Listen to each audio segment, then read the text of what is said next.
I didn't see the game against Germany. I didn't even see a box score from that game. I'm not that concerned. I did watch the fourth quarter of the game against the South Sudan, and we'll get into Hornets legend JT Thor in a moment.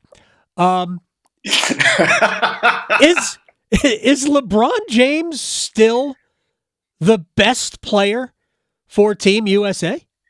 I mean, he's definitely been the best player on this team. That's absolutely he's true. Other guys have had moments. Curry had, he had a slow start, and then he's had his moments. But this is what international players going to look like moving forward into the future. You look at even in the NBA, a lot of our best players aren't from America anymore. Right. And that happens when you have a global sport. Yeah. You know what I mean? That is. I'm not worried about that. Yeah.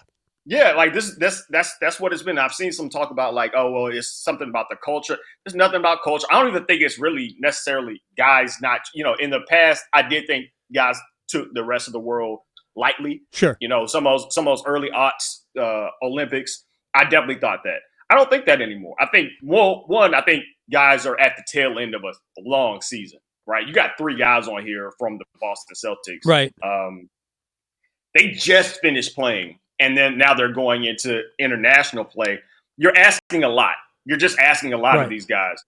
And so part of it, I do think that they're kind of smoked a little bit. This is supposed to be dead in the middle of their vacation off season where they're trying to get their bodies back together.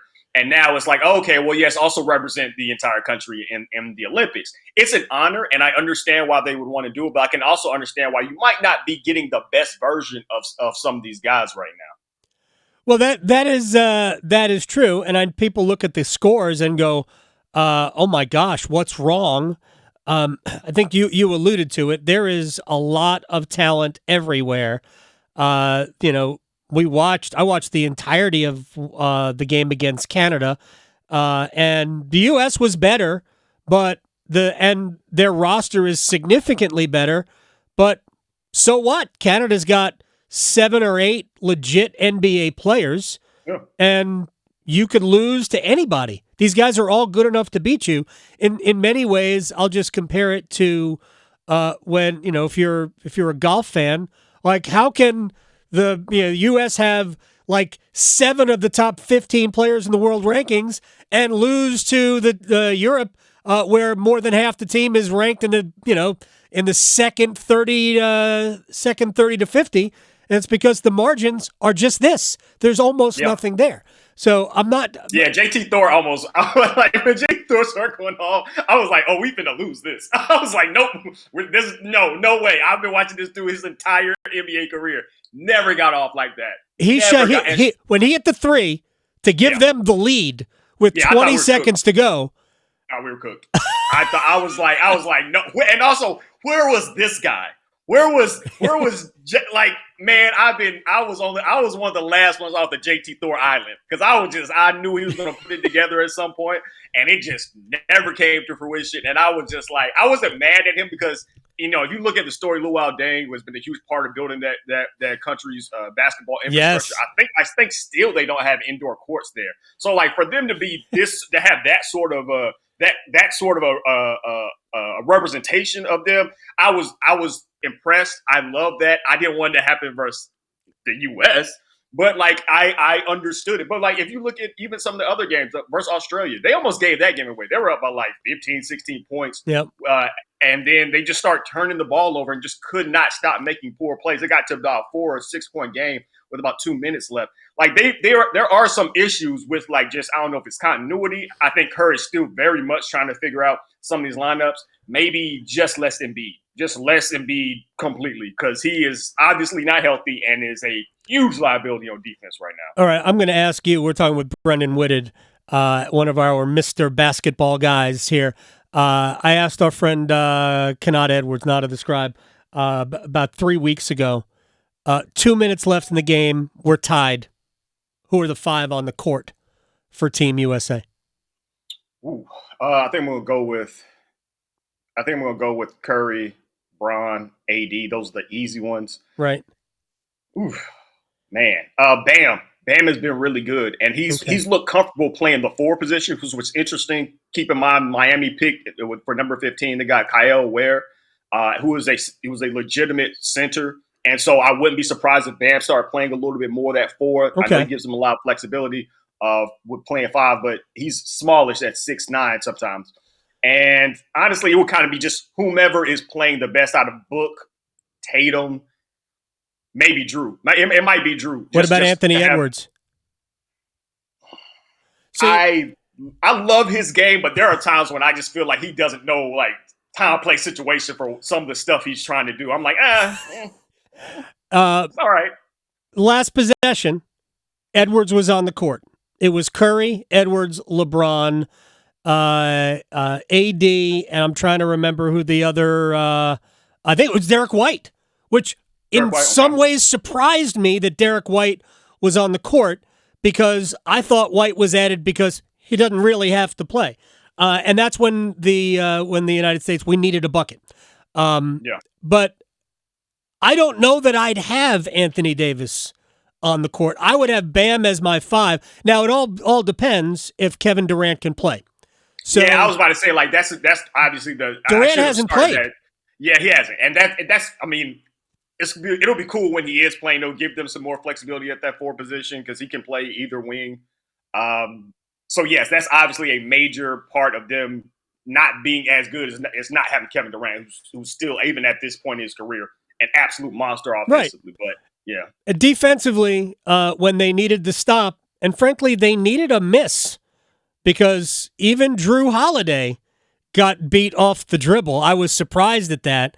He didn't stay in front of his man. The guy had a pretty good look. He just missed it. The United States could have very easily lost that game.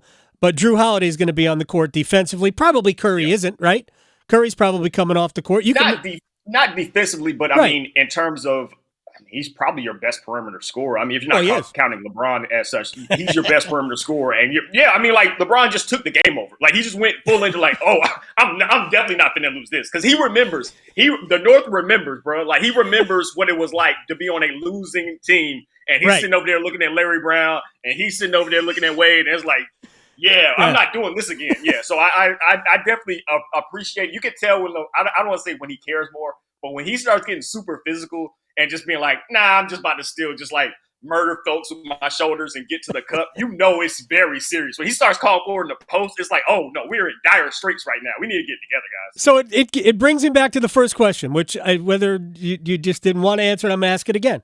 Is he the best player? At his age, he shouldn't be the best player.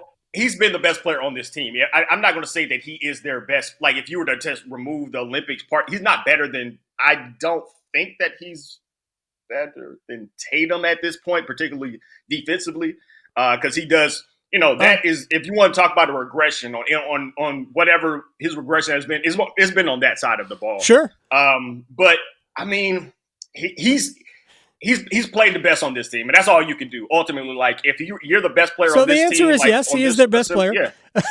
I mean, I guess so. Yeah, I mean, it's hard for me to completely remove what we just saw in the playoffs, right? It's hard for me to just be like, oh yeah, he is by far and away their best player.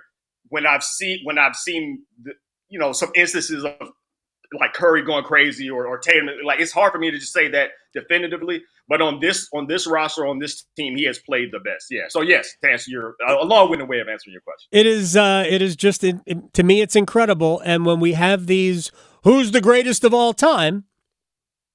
It's hard for me to come up with a player who is better than LeBron, considering that this is year 22. Is this year 22?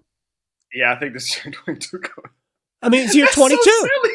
It's so silly to say that those sorts of things out loud. His NBA career could drink. Like he was in the 2003 draft. He was the first player in 2003. This is the 24-25 season. So it's year 22 or so 21. It's either 21 or 22. This is year 22. It's insanity. It is insane. And he looks great. It's not just that he's like, oh, man, you look great for a guy that's been in the league this long. No. If you're redrafting everybody right now, he's going in the top 10. Like everybody in the NBA, regardless of country of origin, he's going to be in somebody's top 10. Mm-hmm. Like he was good enough to get Bronny at number 55. That's all. Like that's really it. That's the litmus test, honestly. Bronny had 2 good games, He did. Right? 2 credible games, the last 2. And then the Lakers are like, all right, that's good. Shut it down. That's the last memory we've got of Summer League. Your last 2 very solid games.